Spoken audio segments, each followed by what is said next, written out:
आज हम एक बहुत ही अजीब से कनेक्शन को समझने वाले हैं।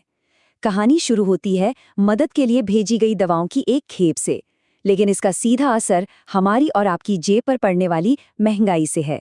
तो चलिए सहायता से महंगाई तक के इस हैरान कर देने वाले सफर को समझते हैं। ईरान का ये बयान देखिए, हम भारत के दयालु लोगों का तहे दिल से शुक्रिया अदा करते हैं। मतलब इस कहानी की शुरुआत होती है एक बहुत ही मानवीय पहलू से।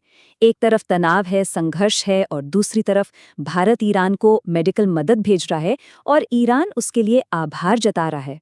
तो हुआ यह है कि भारत ने मदद की एक खेप भेजी है, युद्ध से परेशान आम लोगों के लिए।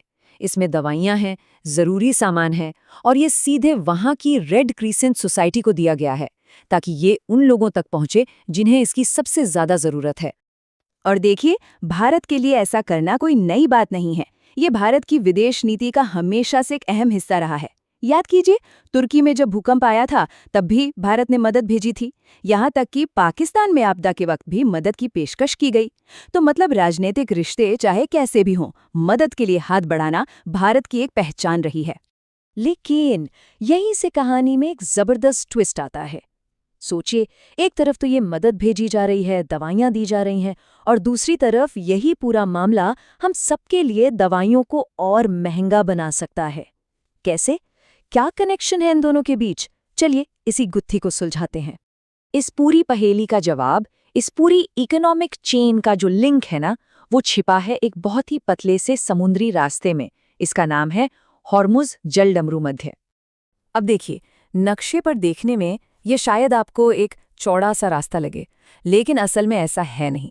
हकीकत ये है कि जहाज़ों के आने जाने के लिए यहाँ सिर्फ 2 ही लेन हैं, एक आने के लिए, एक जाने के लिए। मतलब ये एक तरह का चोक पॉइंट है। जरा सी भी गड़बड़ हुई तो पूरा ट्रैफिक जाम हो सकता है।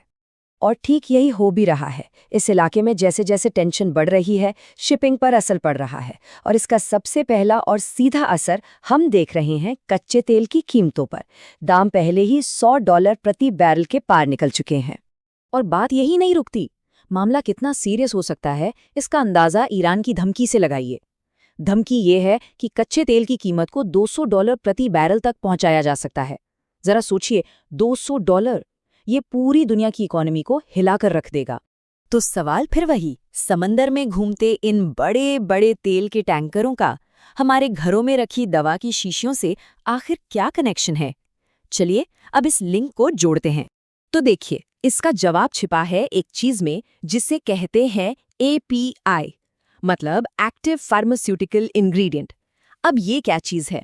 ये किसी भी दवाई का आप कह सकते हैं असली हीरो है। वो केमिकल जो असल में बीमारी को ठीक करने का काम करता है। इसके बिना कोई भी गोली सिर्फ एक मीठी गोली है, दवाई नहीं। तो अब समझिए कि ये पूरी चेन काम कैसे करती है, स्टेप बाय स्टेप। सबसे पहले हॉर्मुज़ में टेंशन हुई, शिपिंग में दिक्कत आई। इससे क्या हुआ? पूरी दुनिया में डर फैल गया कि तेल की सप्लाई कम हो जाएगी, तो कच्चे तेल के दाम बढ़ गए। अब आता है तीसरा स्टेप, जो दवाइयों का मेन इंग्रेडिएंट है, यानी API। उसको बनाने में बहुत ज़्यादा एनर्जी लगती है, और ये एनर्जी आती है कच्चे तेल से। तो जाहिर है, जब तेल महंगा होगा तो API बनाना भी महंगा हो जाएगा, और आखिर में ये बढ़ी हुई लागत कौन देगा? हम सब, मतलब दवाइयों के दाम बढ़ जाते हैं। और ये कोई कोरी कल्पना नहीं है। दुनिया के जो बड़े बड़े आर्थिक जानकार हैं, जैसे कि अमेरिकी फेडरल रिजर्व के चेयरमैन, वो खुद ये चेतावनी दे रहे हैं कि ऊर्जा की बढ़ती कीमतें सीधे सीधे महंगाई को ऊपर खींचेंगी। तो अब ये समझिए कि ये मामला सिर्फ दवाइयों का नहीं है। कच्चा तेल तो हर चीज़ की जान है, ट्रांसपोर्टेशन से लेकर फैक्ट्री में बनने वाले हर सामान तक। जब तेल महंगा होता है तो सब कुछ महंगा हो जाता है, और यही चीज़ पूरी दुनिया में महंगाई की आग को और भड़का रही है। और इसका असर अब ज़मीन पर दिखने भी लगा है। कुछ उदाहरण देखिए। हाल ही में पाकिस्तान में पेट्रोल 25% महंगा हो गया, अमेरिका में 24% और चीन में 10%। ये बहुत बड़े आंकड़े हैं। ये दिखा रहा है कि संकट अब दरवाजे पर आ चुका है। अच्छा, अब सवाल उठता है कि इस पूरी ग्लोबल उथल-पुथल में भारत कहाँ खड़ा है? तो देखिए, जहां दुनिया के कई बड़े देशों में ईंधन के दाम आसमान छू रहे हैं, वहीं भारत में कीमतें अभी तक आप कह सकते हैं काफी हद तक स्थिर बनी हुई हैं। हाँ, ऐसा नहीं है कि भारत पर इसका बिल्कुल असर नहीं पड़ा। महंगाई दर थोड़ी बढ़ी है, 2.75% से बढ़कर 3.21% तक चली गई है। लेकिन अगर हम दुनिया के बाकी देशों से तुलना करें तो फिलहाल हालात काबू में नजर आ रहे हैं। तो हम घूम फिरकर वापस उसी पॉइंट पर आ जाते हैं जो इस पूरी कहानी का सबसे बड़ा विरोधाभास है।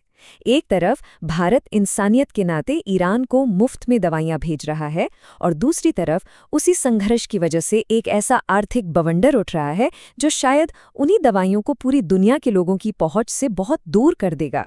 और ये हमें एक बहुत बड़े सवाल के सामने लाकर खड़ा कर देता है। आज की दुनिया इतनी ज्यादा कनेक्टेड है, इतनी ज्यादा जुड़ी हुई है, तो क्या ऐसे संकट के समय सिर्फ मानवीय मदद भेज देना काफी है, या फिर असली और टिकाऊ समाधान डिप्लोमेसी में यानी कूटनीति और बातचीत से ही निकल सकता है? ये एक ऐसा सवाल है जिस पर सोचना बहुत जरूरी है।